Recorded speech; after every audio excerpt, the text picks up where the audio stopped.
Türkiyənin Kahramanmaraş şəhərində Azərbaycan məhəlləsinin açılış mərasimi, Prezident İlham Əliyev və Türkiyə Prezidenti Rəcəb Tayyib Ərdoğanın tədbirdə iştirakı qardaş ölkənin kütləvi informasiya vasitələrində geniş işıqlandırılıb.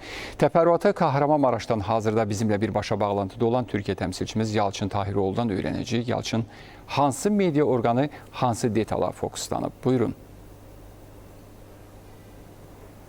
Bəli, Azərbaycan Prezidenti İlham Əliyevin Türkiyəyə səfərləri qardaş ölkədə hər zaman diqqət mərkəzində olur. Kütləvi informasiya vasitələrinin xüsusi marağına səbəb olur. Bu səfərdə təbii ki, istisna olmadı. Hətta dövlət başçımızın Kahramanmaraşa səfəri başlamadan əvvəl artıq ildırım sürəti ilə Anadolu Agentliyinin məlumatı bütün kütləvi informasiya vasitələrində yayılmışdı. Bugünkü tədbir isə təbii ki, aparıcı televiziya kanalları tərəfindən canlı yayınlar vasitəsilə ictimaiyyətə çatdırıldı.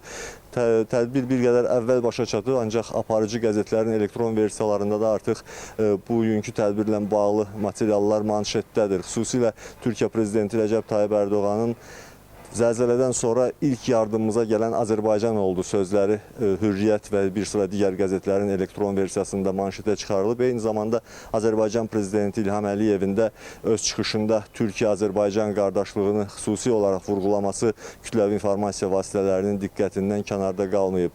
Belə görünür ki, bu səfərin sədası və Kahramanmaraşdakı açılış Azərbaycanın ayırdığı 100 milyon dollar vəsait hesabına qardaş ölkədə salınan, Kahramanmaraşda salınan Azərbaycan məhəlləsi ilə bağlı materiallar hələ uzun müddət Türkiyə ictimaiyyətinin diqqət mərkəzində olacaq.